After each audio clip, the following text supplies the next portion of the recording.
জাতিসংঘের যে রিপোর্ট, এই রিপোর্ট কিন্তু ধরেন শেখ হাসিনাকে আসলে একেবারে ধসিয়ে দিয়েছে। মানে এরপরে আসলে আওয়ামী লীগের বা হাসিনা পন্থীদের আর বলার কি বাকি আছে? আমি এটাই বুঝি না। আপনি যদি দেখেন ১১৪ পাতার এই রিপোর্টে মানে তারা সকল কিছু প্রতিটা বিষয় তারা তুলে ধরেছে এবং তারা বলছে যে তাদের কাছে সকল প্রমাণ আছে। বিচার যদি আন্তর্জাতিক মানের হয়, বিচার যদি স্ট্যান্ডার্ড জাজমেন্ট যদি শুরু হয়, তাহলে তারা সকল প্রমাণও তারা সামনে নিয়ে আসবে। তো এই জাতিসংঘের এই রিপোর্ট এবং হাসিনা এবং তার দলের রাজনৈতিক ভবিষ্যৎ, এই বিষয়টা নিয়ে আমরা একটু আপনার কাছ থেকে আপনার বিশ্লেষণটা শুনতে চাই। আসলে কনক, আমরা গত 5 বছর ধরে হাসিনার সরকার সম্পর্কে যেটা বলে আসছিলাম বাইরে থেকে, যেটা একটা ফ্যাসিস্ট সরকার, একটা বর্বর সরকার, এবং আমি তো সেই 2013 সাল থেকে এদেরকে ফ্যাসিবাদী সরকার বলেছি, সেটাই এই রিপোর্টের মাধ্যমে আরো প্রমাণিত হয়েছে।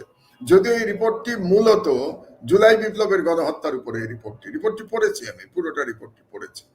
তো এই রিপোর্টের মাধ্যমে আমি যেটা মনে করি যে হাসিনার রাজনৈতিক কবর হয়ে গেছে, তার রাজনৈতিকভাবে তাকে দাফন করা হয়ে গেছে, এবং রাজনৈতিকভাবে হাসিনার কিংবা হাসিনাপন্থী আওয়ামী লীগের ফিরে আসার আমি আর কোনো সুযোগ দেখি না বাংলাদেশে। যদিও মনে হচ্ছিল যেন হাসিনা কিছুদিন ধরে যেরকম বক্তৃতা করছিল এবং যে বক্তৃতা দেওয়ার সুযোগ তাকে ভারত সরকার করে দিচ্ছিল, তার মাধ্যমে মনে হচ্ছিল যে আওয়ামী লীগ আবার একটু চাঙ্গা হবার চেষ্টা করছে। তো দুটো ঘটনার মধ্যে দিয়ে আওয়ামী লীগের এই চাঙ্গা হওয়ার প্রচেষ্টা আমি মনে করি সম্পূর্ণভাবে পরাজিত হয়েছে। প্রথম ঘটনা ছিল যে তার বক্তৃতার সঙ্গে সঙ্গে সাধারণ জনগণ যেভাবে 32 নম্বরকে গুড়িয়ে দিয়েছে, কারণ 32 নম্বর গুড়িয়ে দেওয়ার মাধ্যমে তারা ফ্যাসিবাদের এক আইকন, আমি শুধু আইকন বলি না, আমি আমার লেখায় লিখেছি যে এটা অ্যাকচুয়ালি আওয়ামী লীগের জন্য একটা মন্দির বানানো হয়েছিল যেখানে শেখ মুজিবের পূজা করা হতো, এবং এই মন্দিরটা বানানো হয়েছিল ভারতীয় বয়ানকে শক্তিশালী করবার জন্য। তো সেই বয়ান এবং মন্দিরকে ঘুরিয়ে দিয়েছে বাংলাদেশের জনগণ, এবং তার পরপরই আপনার এই রিপোর্টটি চলে এলো। তো এর মধ্য দিয়ে যে হাসিনার যে গণহত্যা, হাসিনার যে মানবতা বিরোধী অপরাধ, সেগুলো প্রমাণিত হয়ে গেল। কাজে এইটা প্রমাণিত হওয়ার পরে শেখ হাসিনার বিচারে আমি মনে করি আর কোনো বাধা রইল না, প্রমাণের আর কোনো সমস্যা নাই বলেই আমি ধারণা করি।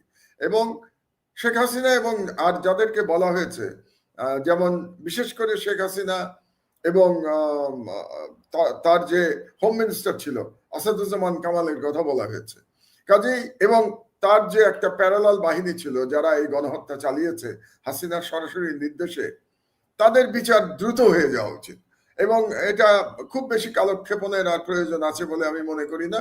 আমি আশা করব যে আদালত যেটা গঠিত হয়েছে সেখানে খুব শিগগিরই এটার বিচার শেষ হয়ে যাবে, এবং হাসিনার বাংলাদেশের আইনে যেটা সর্বোচ্চ সাজা আছে সেই সাজাই হওয়া উচিত বলে আমি মনে করি এই রিপোর্ট থেকে। যদিও আমি লয়ার নই, কাজেই লয়াররা তাদের যুক্তিতর্ক বলবেন এবং বিচারপতিরা তার রায় দেবেন, কিন্তু আমার কাছে একটা শব্দ আছে লিগ্যাল টার্ম, প্রাইমা ফেসি। তো প্রাইমা ফেসি আমার মনে হয়েছে যে এই অপরাধে তার সর্বোচ্চ শাস্তি হওয়া উচিত, বাংলাদেশের আইনে যেটা আছে সেই আইন অনুযায়ী তার সর্বোচ্চ শাস্তি হওয়া উচিত। সুতরাং হাসিনার রাজনীতি বাংলাদেশে শেষ বলেই আমি মনে করি, তা সমাপ্ত হয়ে গেছে। কিন্তু বড় কথা হলো যে ভারতীয় যে হেজেমনি, তা সেটা কি সমাপ্ত হয়েছে? সেটা সমাপ্ত হয় নাই।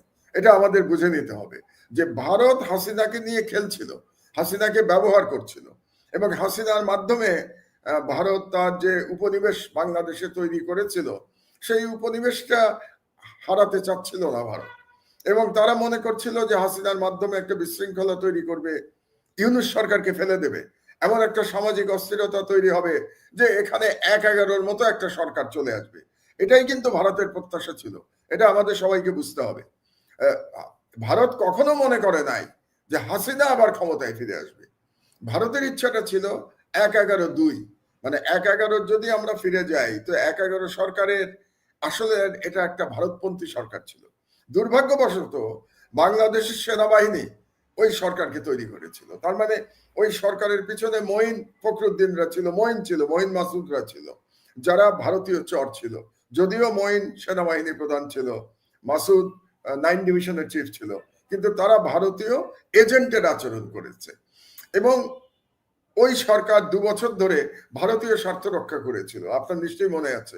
এবং ওই সরকারের যে মেকানিজম, তার মাধ্যমেই কিন্তু শেখ হাসিনা 2008 সালের ডিসেম্বরের এক ধরনের সাজানো নির্বাচনে বিপুল বিজয় নিয়ে হাসিনা সরকারে এসেছিল এবং এটার পিছনে সরাসরি কাজ করেছিল ডিজিএফআই এবং ভারত সরকার বা ভারতের ডিপ স্টেট।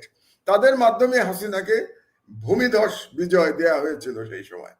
তো এখন ইন্ডিয়া জানে যে Hasina is now past tense, অতীত হয়ে গেছে, কিন্তু তাদের ইচ্ছা আবার ওই রকম একটা যদি মিলিটারি ব্যাকড 1-11-2 সরকার করা যায়, যারা আসলে ভারতীয় স্বার্থ সংরক্ষণ করবে। এই চেষ্টাটাই গত 6 মাস ধরে তারা করে এসছে।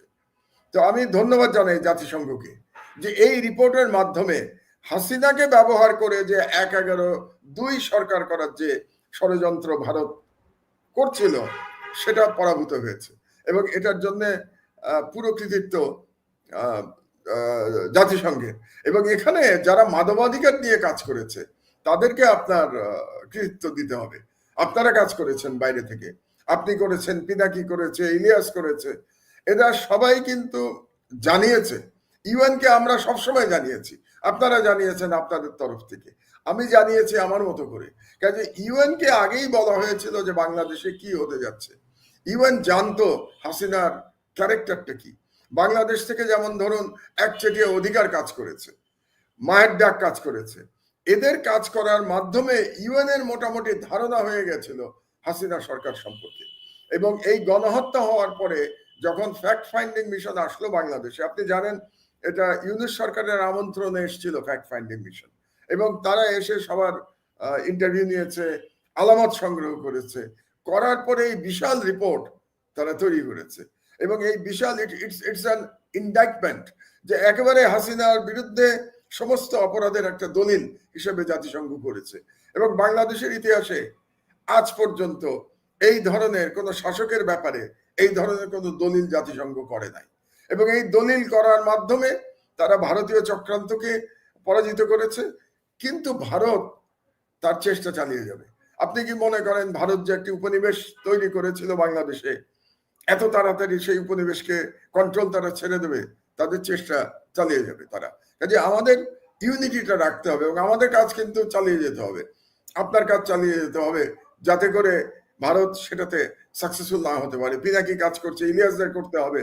আমার দেশে আমি যে কাজ করছি এখন বাংলাদেশের ভেতর থেকে, এই কাজটা আমাকে চালিয়ে যেতে হবে। আলহামদুলিল্লাহ আমি 2 মাস হয়নি এখনো আমার পত্রিকার, কিন্তু আমি কাজগুলো চালিয়ে যাচ্ছি। আপনি নিশ্চয়ই খেয়াল করছেন আমার পত্রিকার নিউজগুলো, আপনি খেয়াল করছেন, ট্রিটমেন্ট খেয়াল করছেন, যে আমরা কিভাবে ট্রিটমেন্ট দিচ্ছি, জনগণকে কিভাবে জানানোর চেষ্টা করছি যে বাংলাদেশে কি হয়েছে। তো সব মিলে এটা একটা আমাদের জন্য একটা শুভ দিন গতকাল ছিল আর কি, যেদিন ইউএন এই রিপোর্টটা পাবলিশ করলো। সৌভাগ্যবশত আসলে একদিন আগেই রিপোর্টটা আমার হাতে এসেছিল, আমি একদিন আগে পেয়েছি। এই জন্য রিপোর্টার আপনি খেয়াল করেছেন পরপর 2 দিন কিন্তু লিড নিউজ ছিল আমার পত্রিকায়, এবং আগের দিন আমি ইঙ্গিত দিয়েছিলাম এবং আর হেডিং ছিল আপনি যদি খেয়াল করে থাকেন যে মূল হোতারা চিহ্নিত, গণহত্যার মূল হোতারা চিহ্নিত, এটা ছিল আমার প্রথম দিনের হেডিং। আর গতকালের হেডিং তো অবশ্যই ছিল যে হাসিনার কমান্ডে গণহত্যা। তো সুতরাং পরপর 2 দিন আমরা বাংলাদেশের জনগণকে জানাতে পেরেছি যে শেখ হাসিনা কিভাবে সরাসরি নির্দেশ দিয়ে গণহত্যা চালিয়েছে।